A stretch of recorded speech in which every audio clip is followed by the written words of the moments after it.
정성훈 위임 목사님의 이렇게 재난을 대처하라라는 제목의 말씀.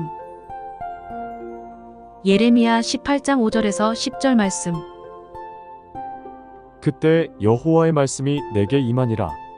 이르시되 여호와의 말씀이니라. 이스라엘 족속아 이 토기장이가 하는 것 같이 내가 능히 너희에게 행하지 못하겠느냐. 이스라엘 족속아 지늘기 토기장이의 손에 있음 같이 너희가 내 손에 있느니라. 내가 어느 민족이나 국가를 뽑거나 부수거나 멸하려 할 때 만일 내가 말한 그 민족이 그의 악에서 돌이키면 내가 그에게 내리기로 생각하였던 재앙에 대하여 뜻을 돌이키겠고, 내가 어느 민족이나 국가를 건설하거나 심으려 할 때 만일 그들이 나보기에 악한 것을 행하여 내 목소리를 청종하지 아니하면 내가 그에게 유익하게 하리라고 한 복에 대하여 뜻을 돌이키리라. 아멘.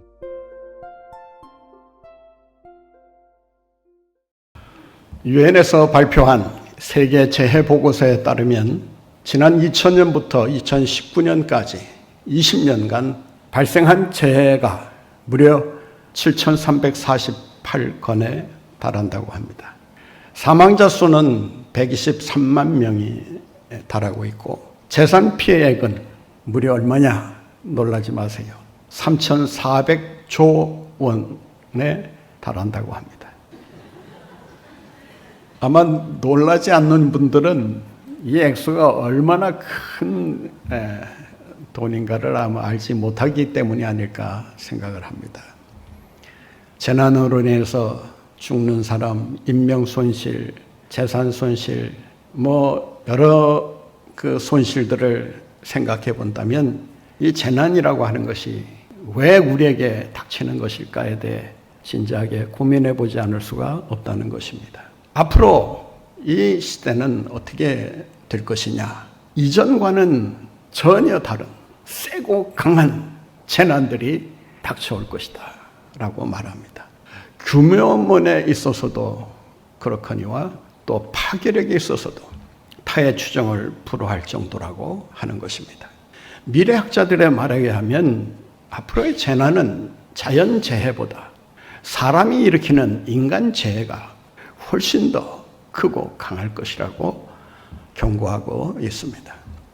이러한 때에 믿음의 사람들은 재난이라고 하는 것에 대해서 좀 더 깊은 이해를 할 필요가 있다는 것입니다. 왜 재난은 우리에게 닥치는 것일까? 하나님은 왜 우리에게 재난이라고 하는 것을 허락하실까?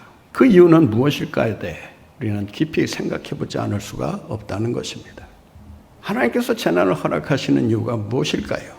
그것은 우주 만물을 다스리고 통치하고 지배하시는 분이 바로 하나님이라고 하는 사실을 우리에게 가르쳐주기 위함이라는 것입니다. 자연의 위력도 어마무시하지만 그보다 더 크고 강한 능력을 가지신 분이 바로 하나님이시다라고 하는 것입니다. 재난도 하나님의 손에 달려있다라고 하는 것입니다. 하나님은 이 우주 만물을 다스리고 주관하시는 분이십니다. 하나님이 이 우주 만물을 주관하시는 분이라고 하는 것을 토기장의 비유를 통해서 가르쳐주고 있습니다. 오늘 본 말씀 6절에 보면 이런 말씀이 기록되어 있습니다. 여호와의 말씀이니라. 이스라엘 족속아 이 토기장이가 하는 것 같이 내가 능히 너에게 행하지 못하겠느냐.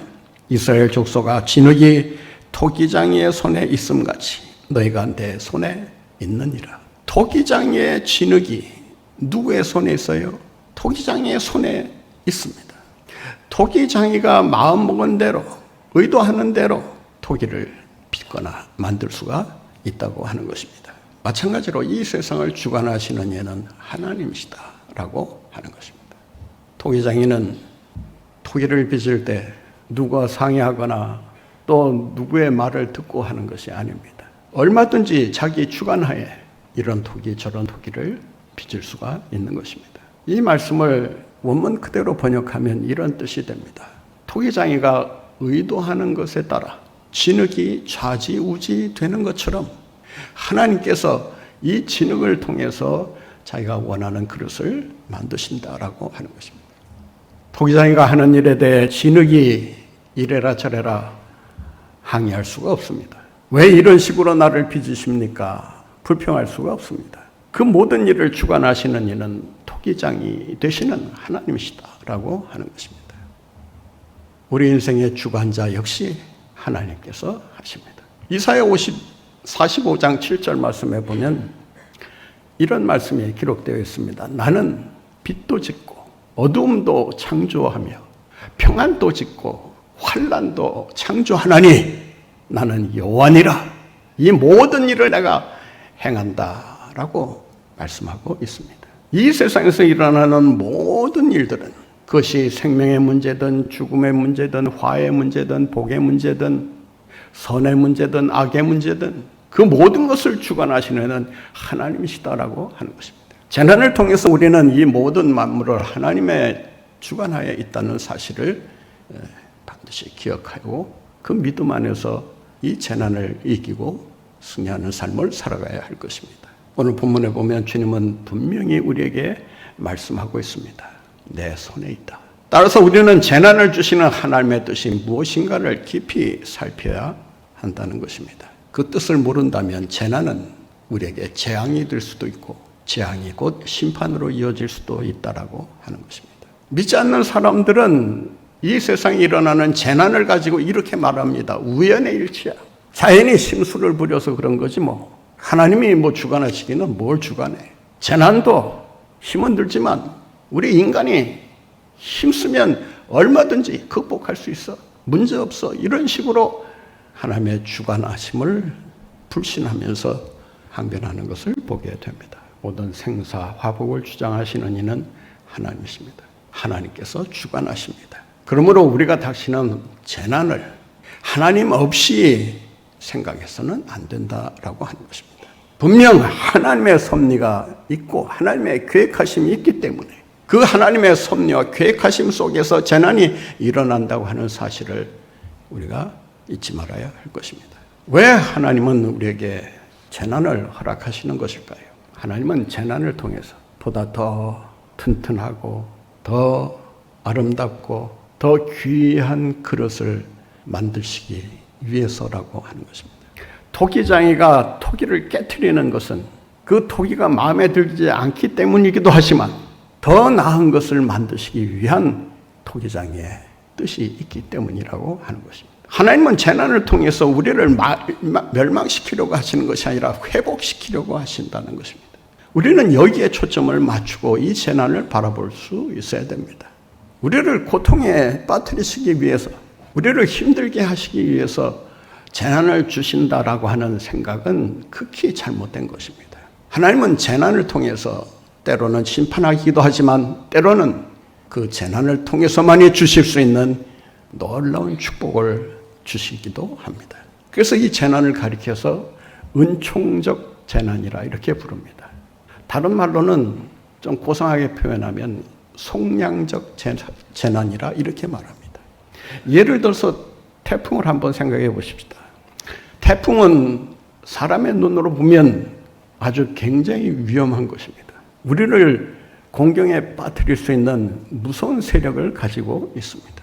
일어나서는 안 될 그러한 재난으로 태풍을 손꼽기도 합니다. 그런데 태풍으로 인해서 주어지는 그 은총적 결과를 보면 태풍이야말로 자연을 살리는 데 있어서 없어서는 안 될 그런 필수 요인임을 우리가 깨닫게 됩니다.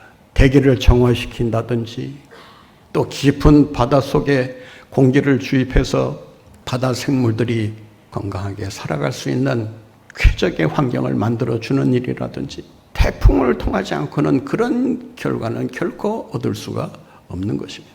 산불도 우리가 보면 정말 그 산불의 위력에 그냥 눈이 휘둥그레지지 않습니까? 그런데 그 산불을 통해서 하나님은 이 자연을 조율해 가신다는 거예요. 놀라운 비밀이 숨어 있다는 것입니다. 이 생태학자들의 말을 들어보면 이 자연을 새롭게 복원시키는 데 있어서 산불만한 것이 없다는 거예요. 재난이 가지는 부정적인 면도 있지만 긍정적인 면이 훨씬 더 크다라고 하는 사실입니다. 무슨 말인가 하면 재난 속에 하나님께서 하나님의 은총이라고 하는 축복이라고 하는 것을 숨겨 놓으셨다라고 하는 것입니다. 세계무역협회 부총재를 지냈던 이희돈 장로님이 계십니다. 이분이 출근하기 위해서 워싱턴에서 비행기를 타고 뉴욕으로 향하고 있었다고 합니다. 공항으로 가는 도중에 갈증을 느껴서 어느 카페점에 들어가 커피를 시켰다고 합니다. 그런데 마침 그 카페에 커피가 떨어지면서 딸기 주스를 대신해서 권했다고 합니다. 내키지는 않았지만 그 딸기 주스를 마시면서 이제 비행기에 올랐는데 이 딸기 주스가 뭔가 잘못됐는지 탈이 나면서 배가 부글부글 끓기 시작하더라는 것입니다. 큰일 났다 싶어서 공항에 내리자마자 바로 화장실로 달려가서 이제 그 뒤처리를 하고, 그리고 시간을 보니까 중요한 회의 시간이 임박해 있었다고 합니다. 그래서 부랴부랴 비서 3명에게 전화를 해서 이만저만해서 회의 시간에 당도하지 못할 것 같으니 회의 시간을 오전에서 오후로 미룹시다. 그리고 임직원들에게 다 알려서 그 시간에 회의에 오지 않도록 지시를 하고 그리고 그 회의장으로 들어가게 되었다고 합니다. 그런데 그 순간 무슨 일이 일어났는지 아십니까? 그 트레이드 센터, 이 월드 트레이드 센터, 무역센터죠. 그 쌍둥이 빌딩을 향해서 지금 차를 타고 가는데 테러범들에게 납치된 비행기가 자기가 지금 그 회의를 열려고 하는 83층을 향해서 돌격하는 그런 광경을 목도하게 되었다고 합니다. 만약 배탈이 나지 않았더라면 그 시간에 그 83층에서 회의를 열었을 것이고, 그 회의를 열었다면 그 회의에 참석한 모든 임직원들이 이 비행기 폭발과 함께 그 자리에서 직사했을 것이다. 훗날 그 일로 인해서 생명을 건진 그 임직원들이 이 장로님을 향해서 당신이 믿는 하나님 정말 대단하시다. 배탈이 낫기에 망정이지 그렇지 않았더라면 어떻게 되었을까? 우리가 생각하는 재난은 결코 우리에게 화를 가져다 주는 것이 아니라고 하는 것입니다. 재난 속에는 하나님께서 우리를 축복하시려는 그 놀라운 뜻을 담고 있다라고 하는 것입니다. 이런 재난이 왜 닥치느냐 불평하고 원망하지 말고 그 재난을 주신 하나님의 뜻을 생각하면서 그 재난을 통해 주실 하나님의 축복을 기대하며 믿음으로 나아가 승리하시는 여러분들 모두가 되시기를 바랍니다. 예레미야 29장 11절 말씀에 보면 이런 말씀이 있습니다. 너희를 위한 나의 생각을 내가 아나니 평안이요 재앙이 아니다. 너희에게 미래와 희망을 주려는 것이다. 예레미야의 이 재난에 대한 해석은 정말 놀랍습니다. 그 엄청난 재난을 바라보면서 재앙이 아니라는 거예요. 하나님이 궁극적으로 주시려고 하는 선물은 평안입니다.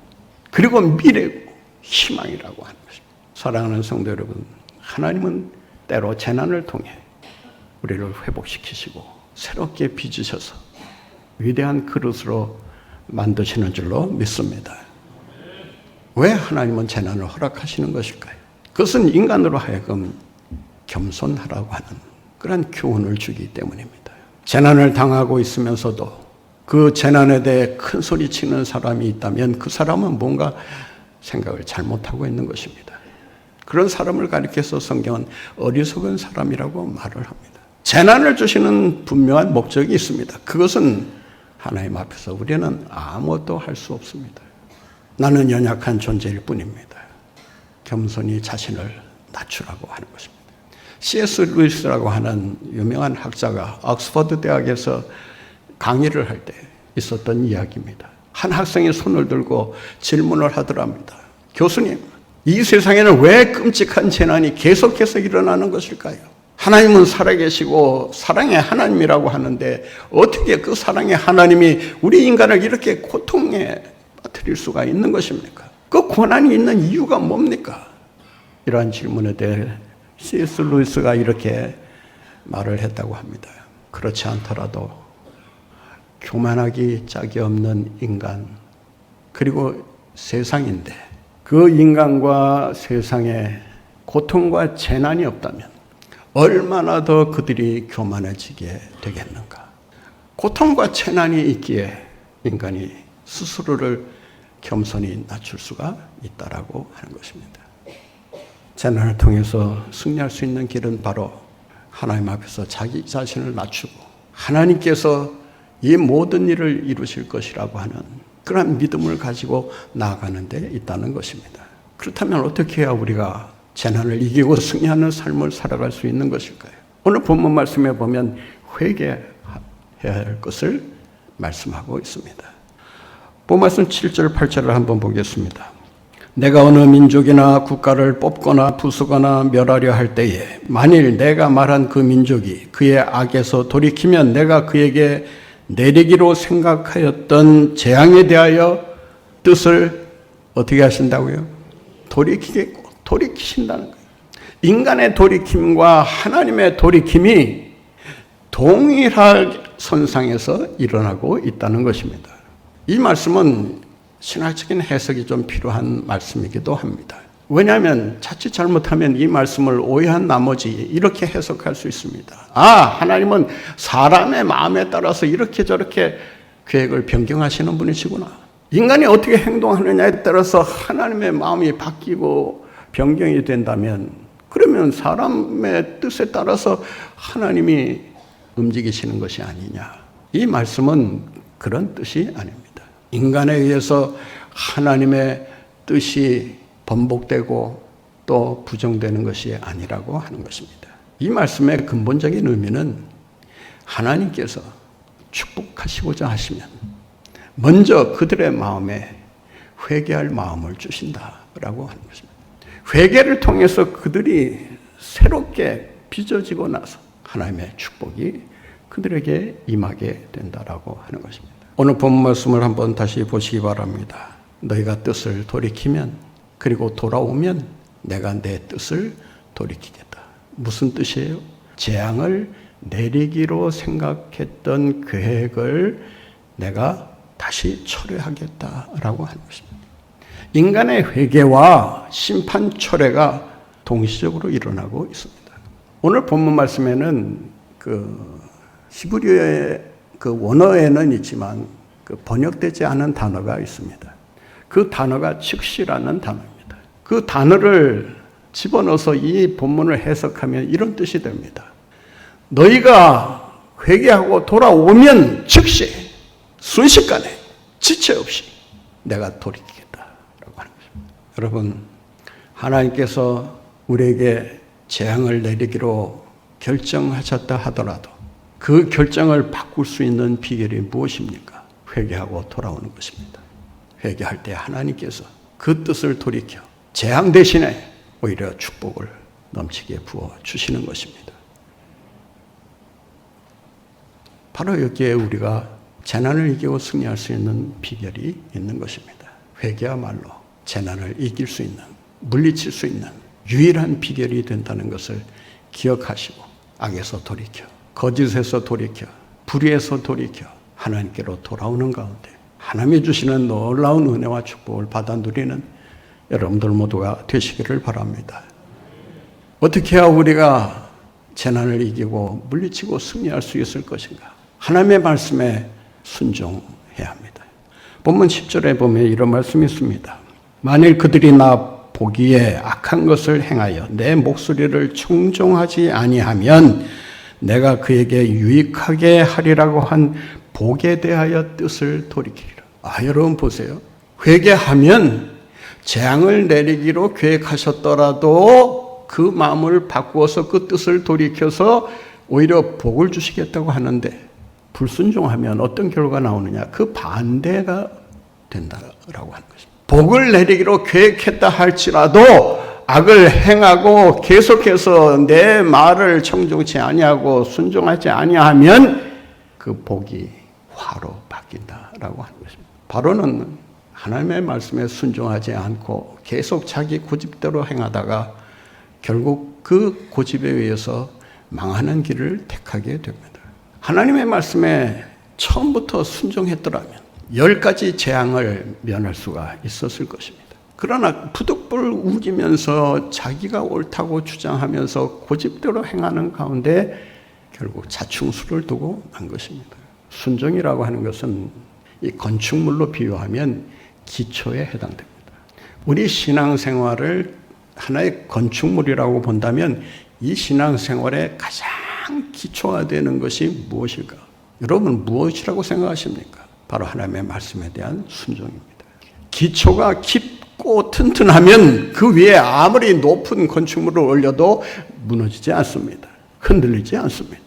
마찬가지로 우리가 하나님의 말씀에 순종하면서 그 말씀에 굳게 서서 살아갈 때 하나님께서 우리로 하여금 흔들리지 않는 믿음으로 승리하게 만들어 주시는 것입니다. 하나님의 말씀에 순종하는 가운데 화가 변하여 복을 누리는 이러한 큰 은혜가 여러분 모두와 함께 하시기를 바랍니다. 어떻게 해야 우리가 재난을 이기고 승리할 수 있을 것인가? 종말 신앙으로 무장해야 합니다. 종말 신앙이라고 하는 것은 마지막이 올지라도 최후 승리는 하나님에 있다라고 하는 믿음입니다.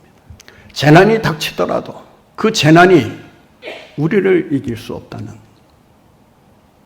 하나님이 함께 하시면 그 재난을 물리쳐 주신다는 이 분명한 믿음을 가지고 살아가는 것을 말합니다. 주님이 언제 오시더라도, 죽음이 언제 닥치더라도, 재난이 언제 어느 때 우리를 위협할지라도 정말 신앙으로 무장되어 있다면 우리는 흔들리지 않을 수가 있습니다. 많은 경우에 이 정말 신앙으로 무장되어 있지 않기 때문에 재난이 닥치거나 죽음이 찾아오거나 질병에 걸리거나 고난이 닥칠 때 그때 혼란에 빠지고 당황하게 만들어 놓게 되는 것입니다. 어떻게 승리할 수 있습니까? 정말 신앙을 가져야 합니다.